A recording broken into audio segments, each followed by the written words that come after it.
Do I think Twilight Princess's incredible shift in tone was a result of Wind Waker backlash?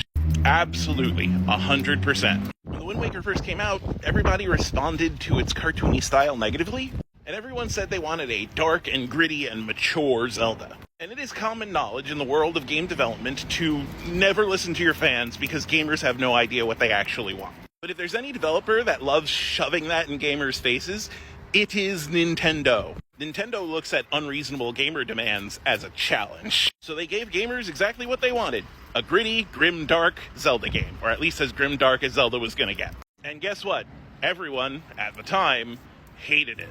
But I mean, for some definition of hate, right? Because even Wind Waker, even though the public response was really negative, it did incredible in sales. Twilight Princess, even though the public response was very negative, it did really great in sales. And Nintendo loves when that happens. Nintendo loves it when you say you hate their games and the sales say completely opposite. Because that's really the only metric of success that they need. If the sales are there, then any complaints are just small dogs barking loudly. And sure enough, given enough time, Twilight Princess was re-released and people considered it kind of a hidden gem. Maybe not to the degree of Wind Waker, but certainly not to the, oh, this is the worst Zelda game ever degree that it was before. And I mean, this is the Nintendo cycle. It's still happening. Maybe not for Zelda, but I mean, come on, look at Pokemon. When Sun and Moon came out, people said this is horrible. Pokemon should be like a big open world game. So they made Legends Arceus, and they were like, no, we don't want this. We want a mainline Pokemon title, not a spin-off. So they made Scarlet and Violet, and then people were like, we don't want open world Pokemon if it's gonna look like this. But for all these titles, the sales were incredible.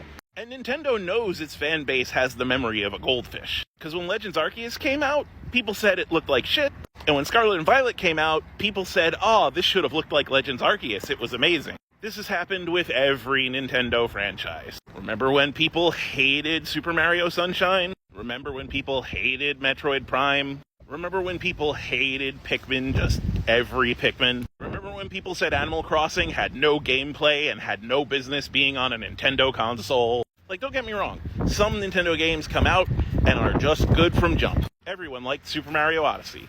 Tears of the Kingdom and Breath of the Wild were both loved right from the beginning. But a lot of Nintendo's games, and a lot of games in general, are hated when they come out. And then 5 years later, 10 years later, 20 years later, people will be like, oh man, we really overreacted, didn't we?